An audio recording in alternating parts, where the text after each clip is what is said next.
प्राण प्रतिष्ठा वाली मूर्ति एक लिविंग ब्रीदिंग डेटी होती है। प्राण प्रतिष्ठा इस वर्ड में ही इसका रियल मीनिंग छुपा हुआ है। दरअसल किसी भी प्राणी का प्राण मतलब उसका लाइफ फोर्स होता है।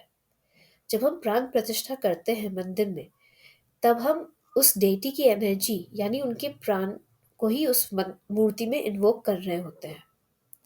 अक्सर वीडियोस में ये देखा होगा कि जब भी किसी मूर्ति की प्राण प्रतिष्ठा की जाती है तो आंखों पे पट्टी बांध दी जाती है और सारे प्रोसीजर होने के बाद लास्ट में एक मिरर को सामने रख के उसके बाद ही आंखों से पट्टी खोली जाती है।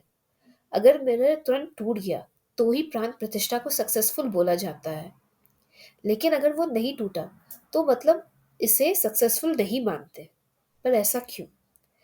क्योंकि ये माना जाता है कि प्राण प्रतिष्ठा के टाइम डेटी की एनर्जी इतनी हाई लेवल पे होती है कि अगर डायरेक्ट उनका आँख खोला जाए तो उस आँखों से इतनी एनर्जी निकलती है कि सामने वाले किसी भी खड़े इंसान को डैमेज कर सकती है। इसलिए उनके सामने मिरर रखा जाता है और वो मिरर टूट जाए, वो निकलने वाली एनर्जी से जब मिरर टूट जाता है तो उसे सक्सेसफुल मानते हैं। लेकिन अगर सक्सेसफुल नहीं हुई मतलब कोई प्राण ही नहीं आया जिसकी वजह से कोई आँखों से कोई एनर्जी भी बाहर नहीं आई।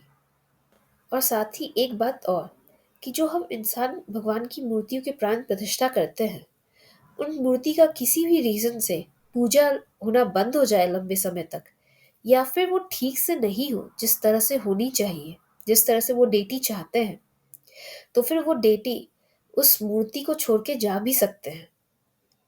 लेकिन जो स्वयंभू मूर्तियाँ होती हैं या शिवलिंग होते हैं, मतलब जहाँ भगवान खुद से प्रकट हुए थे, उसको किसी इंसान ने प्राण प्रतिष्ठा नहीं की, उस जगह को भगवान कभी भी छोड़ के नहीं जाते। नेक्स्ट टाइम आपसे अगर कोई ये कहे कि मंदिर में रखी हुई स्टैचू सिर्फ हमारा फेथ है, तो वो उन मूर्तियों के बारे में ही ट्रू होगा जिनकी प्राण प्रतिष्ठा नहीं की गई, और जिनकी हो चुकी है वो आपके लिविंग ब्रीदिंग भगवान है। इसलिए हमारे मंदिरों को प्लेसेस ऑफ वर्शिप नहीं कहा जाता, बल्कि होम ऑफ द डेटी कहा जाता है।